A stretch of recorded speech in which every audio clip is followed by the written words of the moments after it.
A couple weeks ago, I had two pairs of Jordans sitting in a cart on my phone, one for me, one for my son. $310 before tax. Thumb right over the button, I closed the app. I'm Shadeek, this is Daily Praxis. Now, I told you last week, come back this week and I'll show you exactly what I decided when it came to those sneakers, whether I actually went through it or not. So that's exactly what we're doing today. I'm going to walk you through the whole thing, what actually happened, and what I ended up choosing to do instead. I want to tell you why I closed it, because it wasn't really about the shoes and it wasn't really about the money. It went back further than that. This isn't even the first time Jordans got the better of me. Well, almost. I bought a pair once already, years back. Wore them one time, realized they weren't even really my style, and they ended up in a donation pile about a month later. Learned that one the expensive way. But it actually goes back further than that. I remember my mom wanted to buy me a pair of Jordans, way before that. I was a teenager, and she was really pushing herself to get me those, because the sales rep said that was a thing for teenagers. I was trying to pick out some New Balances instead. The rep said, "Dude, those are old man sneakers. They're my favorite color, green." I said, "I don't care." I almost succumbed to his pressure. My mom, she felt embarrassed, and she wanted to get me the Jordans just because. He told her the price. I looked at her face, and I saw the reaction. And I realized, no, I don't care. I don't need those. I'm comfortable with the New Balances. So I told her not to buy them. I got the New Balances instead for a fraction of the cost. Maybe that's why I bought them once I got older, because I finally had the money to spend on it. Even then, in hindsight, it was not good money spent. That company did not need my $200. That whole pattern, needing to look a certain way, going along with the pressure instead of what actually made sense for me, that never really left. It's the same exact thing that had my thumb sitting over the buy button a few weeks ago. Have you ever had a moment like that, where you felt like you had to do everything in your power to look like you have it together, while really avoiding the one thing that could actually help you? Like checking your balance, paying that debt on time, avoiding the interest cost. These things could actually help you get to where you truly want to be. And if that's you, listen to me. That doesn't mean something is wrong with you. That's not weakness. And you're not the only one walking around carrying that. That's called shame.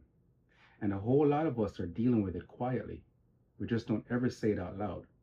And shame's whole job is to keep you looking away instead of looking closer at what truly matters.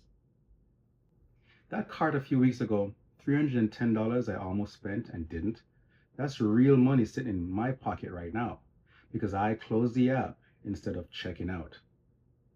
That's when I had to pause. Pause is simple.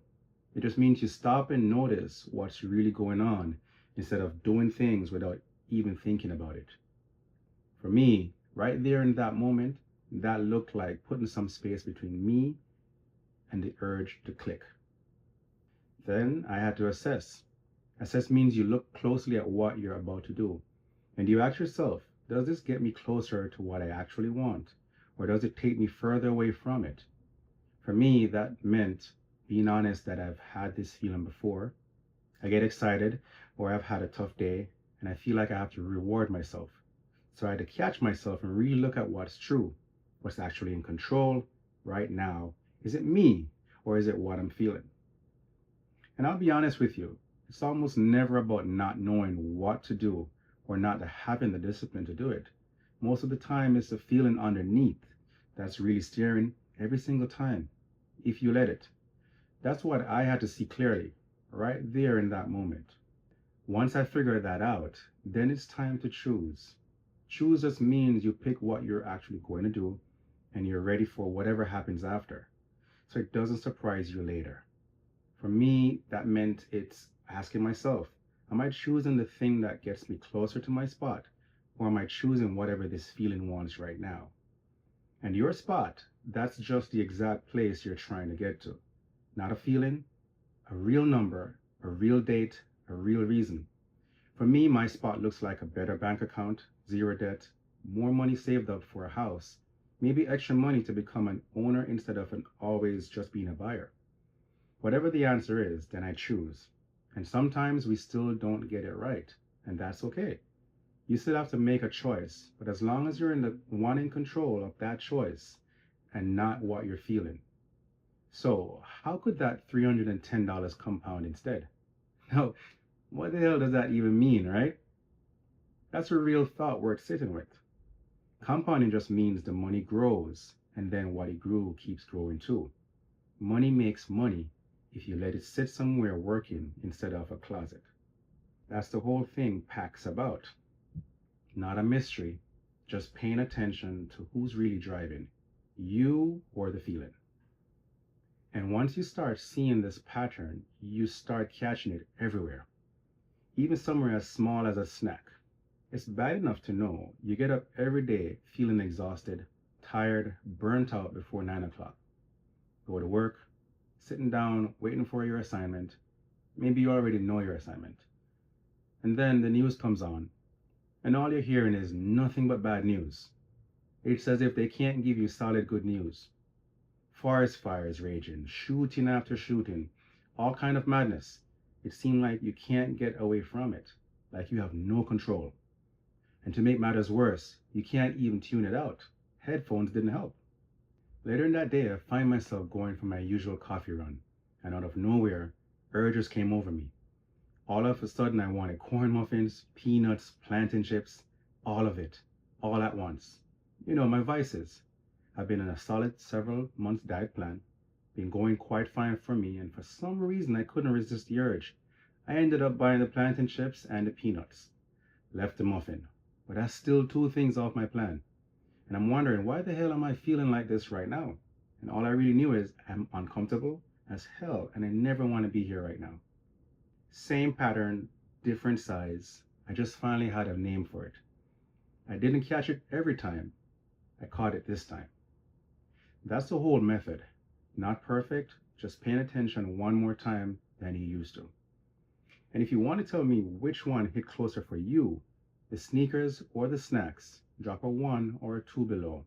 No explaining required. But here's what I actually want you to walk away with. And I mean, actually do this. Not just nod along and keep scrolling. The next time you're standing right where I was, finger over the button, whatever your version of that looks like, I want you to give yourself 60 seconds before you do something.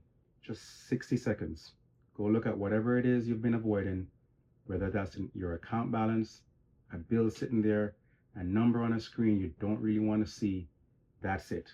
That's the whole practice. And it works whether you're dealing with $300 or $3,000. I'm Shadeek. This is Daily Praxis. I'll see you next week.